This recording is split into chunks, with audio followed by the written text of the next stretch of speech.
নমস্কার। আজকে অনেক দিন পর একটা নতুন রেসিপি ট্রাই করছি, চিকেন বিরিয়ানি। আগে জল বসিয়ে দিয়েছি, এবার গোটা মশলা দিয়ে চাল ছেড়ে দিলাম, তাকে ম্যারিনেট করে নিলাম। দই, লবণ, রসুন বাটা, আদা বাটা দিয়ে সামান্য তেল দিয়ে মেখে নিলাম। কড়াইয়ে তেল দিয়ে নানা রকম মশলা দিয়ে ঘি তার সাথে দিয়ে মাংসটা ছেড়ে দিলাম। মাংসটাকে নেড়ে চেড়ে নিলাম। কষানো হয়ে গেলে সামান্য গরম মশলা দিয়ে ঢেকে রেখে দিলাম। এদিকে আমাদের ভাতটাও হয়ে গেছে। এদিকে আমরা বিরিয়ানির কড়াইতে তেল আর ঘি ব্রাশ করে দিলাম। তারপরে বিরিয়ানির ভাতটা দিলাম।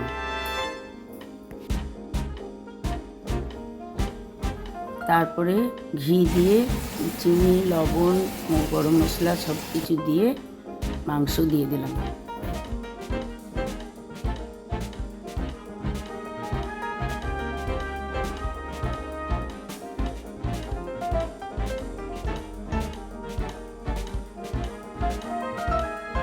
তারপর কিছুক্ষণের জন্য ঢাকা দিয়ে রেখে দিলাম।